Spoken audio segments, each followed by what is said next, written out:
बिहार में लगातार अपराध की घटनाएं बढ़ रही है। एक पुलिस वाले को गोली मार दिया गया। अभी कल रात में जो है पटना में दो लोगों को, निर्दोष लोगों को गोली मार दिया गया। जहरीला शराब की वजह से बिहार में लगातार लोगों की मौत हो रही है। तो इस पे विपक्ष के नेता होने के नाते आप लोगों का स्टैंड क्या रहेगा? मुख्यमंत्री जी थक हार चुके हैं। गृह विभाग लंबे समय से इनके पास है, संभल नहीं रहा है। और ये मैं नहीं कहता हूं, उनके उप मुख्यमंत्री जो थे वही कह रहे थे कि कुर्सी कुमार पलटू राम थक चुके हैं। आपके बच्चे का ही अगर ग्रेजुएशन जो है 6 साल में कंप्लीट होगा और बाहर जब नौकरी लेने जाएगा एमएनसी कंपनी में, तो क्या एमएनसी कंपनियां नौकरी देगी? तो बिहार के बच्चों का सेशन कैसे कंप्लीट होगा समय पे? के लिए जहां तक मुझको लड़ना पड़ेगा, सड़क से सदन तक लड़ाई लड़ूंगा, क्योंकि प्रतिभा का हनन राष्ट्र के पतन की ओर ले जाता है। आपके अलावा कोई क्यों नहीं विधायक या कोई मंत्री जो है नीतीश कुमार जी के गलत नीतियों पे सवाल किया? आपने किया, उसके अलावा आपके अलावा किसी ने नहीं किया। थाना खाना पूर्ति कर रहा है, संरक्षित कर रहा है शराब बेचने वाले गैंग को। और आज वो शराब बेचने वाले गैंग किस जमात से हैं? आपसे 36 का आंकड़ा क्यों रहता है नीतीश कुमार जी का?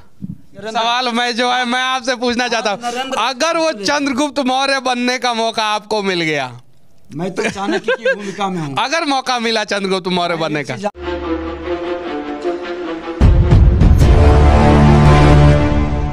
पूर्व विधानसभा स्पीकर और वर्तमान में नेता प्रतिपक्ष अभी हमारे साथ है और इनसे हम लोग कुछ सवाल पूछेंगे कि आखिर नीतीश कुमार वर्तमान समय में बिहार छोड़ के क्यों बाहर चले गए हैं और बिहार में जो अपराध का ग्राफ बढ़ रहा है वो इनके कार्यकाल में भी बढ़ रहा था या अभी बढ़ रहा है। और इन्होंने एक अच्छा काम, आज बहुत बढ़िया काम किया है। एक बच्चे को इन्होंने गोद लिया है जिसके पिता को कल रात में पटना में अपराधियों ने गोली मार दिया था। जो पिता जो है निर्दोष था और 6 महीने का बच्चा है। इन सब चीज़ों पे चर्चा करेंगे। सबसे पहले सर, सच तक न्यूज़ में आपका स्वागत है। धन्यवाद।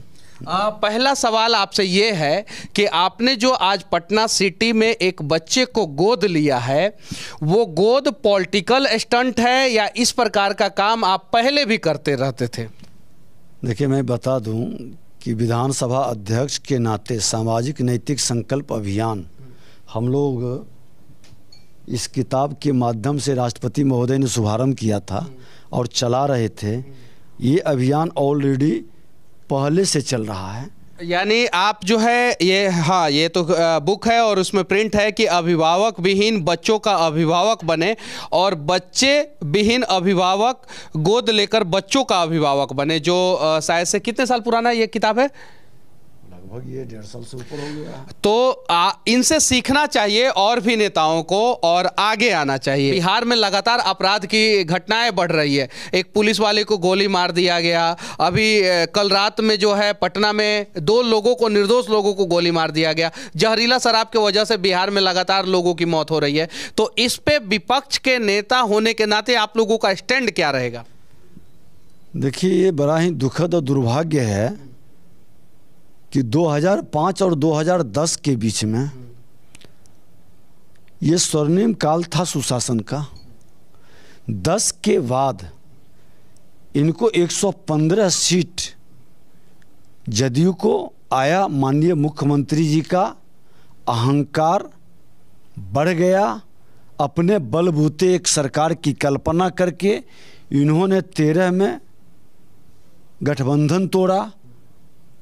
जो अराजकता फैलाने वाले जंगल राज के पुरोधा थे, जनता ने उसको रिजेक्ट कर दिया था। 10 में 23 सीट पर लाकर खड़ा किया। 13 में उसके साथ इन्होंने मिल करके उसको ताकत दिए, एनर्जी दिए और उसका परिणाम है कि 15 में वो जीवित हो गया। से 22 तक ये आपके साथ थे। क्या लगता है कि फिर 2-3 साल बाद जो है गठबंधन तोड़ के वो आपके साथ आएंगे?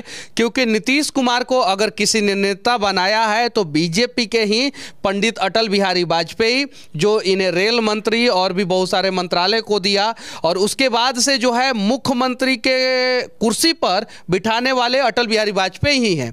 तो बीजेपी ने ही नीतीश कुमार को नेता बनाया है।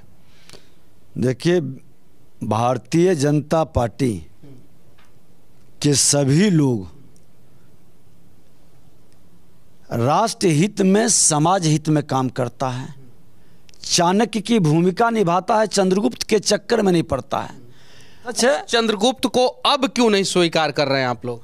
देखिए, ये चंद्रगुप्त से उम्मीद किए थे कि उस अराजकता को रोकेंगे, उस जंगल राज के पुरोधा के साथ गलबहियाँ नहीं करेंगे, लेकिन एक बार गलती करके आके कसम खाए कि हम अब ऐसा नहीं करेंगे, गलती हो गई ये, और दोबारा फिर वही खेल खेले हैं। जहाँ से गाड़ी चली थी वहीं पर गाड़ी पहुँचा दी है। आपसे 36 का आंकड़ा क्यों रहता है नीतीश कुमार जी का? नहीं, देखिए, हमने तो विधानसभा के अंदर भी साफ शब्दों में कहा था कि माननीय मुख्यमंत्री जी, विधायिका को कमजोर करके प्रशासनिक अराजकता समाप्त नहीं हो सकती है। और प्रशासनिक अराजकता पिछले कई वर्षों से प्रकट कई रूप में हो रहा था। हमारा धर्म बनता था विधानसभा के अध्यक्ष के नाते उस आसन पर बैठकर कि विधायिका को सम्मान मिले, विधायिका का जो कार्य है उसमें प्रशासनिक हस्तक्षेप न हो। तो ये तमाम जब पारदर्शिता से करने लगे तो इनकी बेचैनी बढ़ने लगी। इन्होंने देखा कि जब इसी प्रशासनिक अराजकता की बात किया कि आपका थाना किस स्तर पर निर्दोष को जेल भेजकर खाना पूर्ति करता है और जो दोषी है उसको टच नहीं करता है। आज उसी की परिणति है कि दिन दहाड़े हत्या हो रही है, लूट हो रही है, बलात्कार हो रहा है। शराबबंदी पे क्या कहना चाहते हैं? देखिए, ये शराबबंदी एक अपराधी गैंग को खड़ा कर दिया, क्योंकि इनके प्रशासनिक व्यवस्था पूरी तरह से फेल है। हर थाना खाना पूर्ति कर रहा है, संरक्षित कर रहा है शराब बेचने वाले गैंग को। और आज वो शराब बेचने वाले गैंग किस जमात से हैं, किनके साथ हैं, अगर जो थाना से लिस्ट निकलवा लें, देखें कि कौन कौन इस धंधे में ज़्यादा फंसे रहे। मैं तो कड़वा सवाल करूंगा, बीजेपी के इकलौते नेता हैं जो आप नीतीश कुमार जी से आंखों में आंखें डाल के सवाल करते थे। बिहार में दूसरा बीजेपी का नेता क्यों नहीं पैदा हुआ? आप जब उनके साथ गठबंधन में थे तो भी आपका झगड़ा जो है जगजाहिर हुआ था, सबके सामने आया था। तो बीजेपी अपने नेताओं को आगे बढ़ने नहीं दिया, या कुछ और कारण था, या आपके अंदर उतना हिम्मत और हौसला था जो नीतीश कुमार जी से उनके साथ बैठ के जो है सवाल करते थे, या कुछ और कारण? देखिए, बीजेपी का नेतृत्व अपने हर कार्यकर्ता को आगे बढ़ाता है। तो आपके अलावा कोई क्यों नहीं विधायक या कोई मंत्री जो है नीतीश कुमार जी के गलत नीतियों पे सवाल किया? आपने किया, उसके अलावा आपके अलावा किसी ने नहीं किया? ये बीच बीच में कई लोग करते रहे हैं। ये अलग चीज़ है कि भारतीय जनता पार्टी हमेशा बिहार में जंगल राज की आपसी न हो, अराजकता के पुरोधा लौट के न आए, इस व्यवस्था में जरूर रहा। लेकिन लोगों को यह पता नहीं था कि जिस चंद्रगुप्त को हमने लाया था वो नकली चंद्रगुप्त था। वो बड़े भाई छोटे भाई का दोनों क्या लगता है कि असली चंद्रगुप्त मौर्य को जो है 2025 में आप लोग जो है मुख्यमंत्री बनाएंगे? देखिए, भारतीय जनता पार्टी का जो महामंत्र है, सबका साथ, सबका विकास, सबका विश्वास, सबका प्रयास, ये महामंत्र सभी समाज को, सभी बिहारियों को मान सम्मान देते हुए और बिहार के राष्ट्रवाद के पथ पर चलने वाले माँ भारती के सभी लोग, किसी जाति धर्म क्षेत्र भाषा का है, सबकी उत्थान का संकल्प लेकर चाणक्य की भूमिका में निकल चुका है। और वह चंद्रगुप्त, अभी भी चंद्रगुप्त मौर्य की तलाश जारी है। वह चंद्रगुप्त माँ भारती के संतान आज नरेंद्र। सवाल मैं आपसे पूछना चाहता हूँ, अगर वो चंद्रगुप्त मौर्य बनने का मौका आपको मिल गया, मैं तो चाणक्य की भूमिका में हूँ, अगर मौका मिला चंद्रगुप्त मौर्य बनने का, जानता हूँ कि भारतीय जनता पार्टी, नहीं, मैं एक सवाल पूछ रहा हूँ, अगर आपको चंद्रगुप्त मौर्य बनने, आपको मैं बता दूं कि भारतीय जनता पार्टी में हर का सपना पूरा होता है। यही एक पार्टी है जो वंशवाद और परिवारवाद से अलग है। आज देख लें कि बुद्ध का कार्यकर्ता राष्ट्रपति और प्रधानमंत्री बन सकता है, यूनिवर्सिटी लेवल के बच्चों का जो सेशन लेट हो रहा है उस पे क्या कहना चाहते हैं? जो 3 साल का ग्रेजुएशन कोर्स है वो 6 साल में, जो 4 साल का टेक्निकल ग्रेजुएशन कोर्स है वो 7-7 साल 8-8 साल लग जा रहा है। और शिक्षा मंत्रालय अक्सर जो है नीतीश कुमार जी अपने पास, अपने पार्टी के पास रखे हैं, क्या कहना चाहते हैं? देखिए, बड़ा भाई चरवाहा विद्यालय शुरू किए और छोटा भाई बेसिक शिक्षा व्यवस्था को किस तरह से तहस नहस करवा दिए। आज इनकी कई योजनाएं 10-10 हज़ार, 15 हज़ार, 20-20 हज़ार करोड़ का चल रहा है।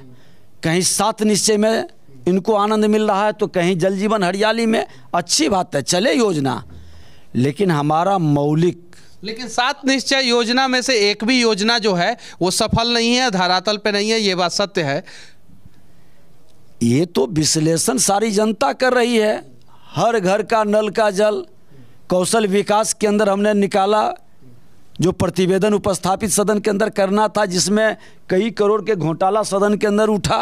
यूनिवर्सिटी का सेशन समय पे कैसे होगा? क्योंकि बिहार बदनाम हो जाता है जब आपके बच्चे का ही अगर ग्रेजुएशन जो है 6 साल में कंप्लीट होगा और बाहर जब नौकरी लेने जाएगा एमएनसी कंपनी में, तो क्या एमएनसी कंपनियां नौकरी देगी? तो बिहार के बच्चों का सेशन कैसे कंप्लीट होगा समय पे? देखिए, हायर एजुकेशन पर ये लोग का स्टेटमेंट आया कितना शर्मसार करने का कि गवर्नर साहब इसके हैं। हमारे तो गवर्नर कई स्टेट में हैं, यूपी में, एमपी, कई स्टेट में आज बीजेपी के गवर्नर हैं। वहाँ सब सिस्टम में है। सरकार की फेल्योर नीति के कारण और जदयू के ही लगातार शिक्षा मंत्री होने के कारण इसकी जिम्मेवारी लेनी चाहिए और शिक्षा मंत्री से ज़्यादा मुख्यमंत्री को जिम्मेवारी लेनी चाहिए, लेकिन ये जिम्मेवारी तो लेंगे नहीं। भारत में जितना राज्य है उन सभी राज्यों में से इकलौता राज्य बिहार है जिसे Guinness book of world record का सम्मान देना चाहिए, जहां पे कभी भी ग्रेजुएशन का कोर्स जो है समय पे कंप्लीट नहीं होता है। कोरोना काल में भी भारत के किसी भी राज्य का यूनिवर्सिटी का सेशन लेट नहीं हुआ, लेकिन बिहार के यूनिवर्सिटी का सेशन लेट हुआ। विपक्ष का नेता होने के नाते बीजेपी उन बच्चों के लिए क्या करने वाला है भविष्य में, खासकर बिहार के यूथ के लिए? हमने जो यूनिवर्सिटी से जुड़े हुए बच्चे थे, आए थे, मिले भी थे, हमने कहा है कि आपके विषय को लेकर हमने गवर्नर साहब से मिला, हम शिक्षा मंत्री जी से भी जिस समय स्पीकर थे उस नाते कही कि ये उसके भविष्य से जुड़ा है और इन बच्चों के लिए जहाँ तक मुझको लड़ना पड़ेगा, सड़क से सदन तक लड़ाई लड़ूंगा, क्योंकि प्रतिभा का हनन राष्ट्र के पतन की ओर ले जाता है। जब से सरकार बदली है उसके पहले भी लाठीचार्ज होता था, हालांकि जब आप लोग भी सरकार में थे तो अभी भी लाठीचार्ज हो रहा है। लगातार टीचर आंदोलन कर रहे हैं, उनके ऊपर जबरदस्त तरीके से कभी किसी का सर फाड़ दिया जा रहा है, किसी के हाथ में तिरंगा हो रहा है, उसको भी कूटा पीटा जा रहा है, डीएसपी के अभ्यर्थियों को कूटा पीटा गया। इस पे क्या कहना चाहते हैं? देखिए, आज जो सरकार में आए हैं बड़ी बड़ी बातें करते थे, जो बोलता था केजरीवाल के तरह सब गछ लेते थे कि ये कर देंगे, वो कर देंगे, सब परमानेंट कर देंगे, सारी सुविधा फैसिलिटी दे देंगे। आज उप मुख्यमंत्री बन के बैठे हैं, मुख्यमंत्री जी हैं। 10 लाख उप मुख्यमंत्री घोषणा किए तो इन्होंने बागे बढ़ के उसको 20 लाख कर दिया। बोलना तो ही है, करना तो कुछ नहीं है, करनी कथनी में कोई समरूपता नहीं है। बिहार के लोगों को वर्गलाना है और जहर की खेती कर करके लोगों को आपस में लड़वाना है। क्या नीतीश कुमार जी 2024 में प्रधानमंत्री बनेंगे और नीतीश कुमार के वजह से बीजेपी को प्रत्यक्ष रूप से बिहार में नुकसान होगा? जो राज्य नहीं संभाल सका, जो व्यक्ति भ्रष्टाचार पर जीरो टॉलरेंस की सिर्फ बात करते हैं और आज ब्लॉक से लेकर थाना तक, पंचायत से लेकर के जिला से लेकर के स्टेट तक भ्रष्टाचार का एक वातावरण बना हुआ है, पूरी पारदर्शिता से जो व्यवस्था नहीं बना सकते हैं, उसको देश स्वीकारेगा? जो अपने स्टेट के अंदर ये हत्या, अपहरण, लूट, बलात्कार का माहौल, एक भय का वातावरण बन गया। अभी तो देखिए कि 2 दिन के बाद 1 महीना पूरा होने जा रहा है सरकार का।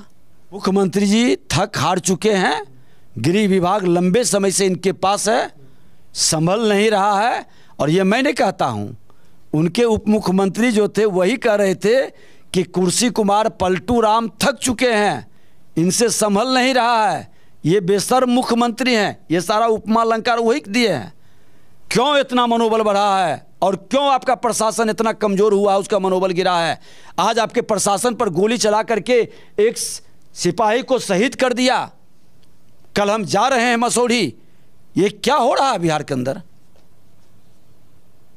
अच्छा, एक सवाल और आखिरी है, क्या जितने भी निर्दोष लोगों की हत्या हो रही है बिहार में, क्या उनके परिवार वालों के एक सदस्य को सरकारी नौकरी मिलना चाहिए? ये तो उप मुख्यमंत्री तेजस्वी यादव जी घोषणा किए थे। उन्होंने कहा था जब उग्रवाद और आतंकवाद के कारण मरता है तो सरकार की सहानुभूति जगती है।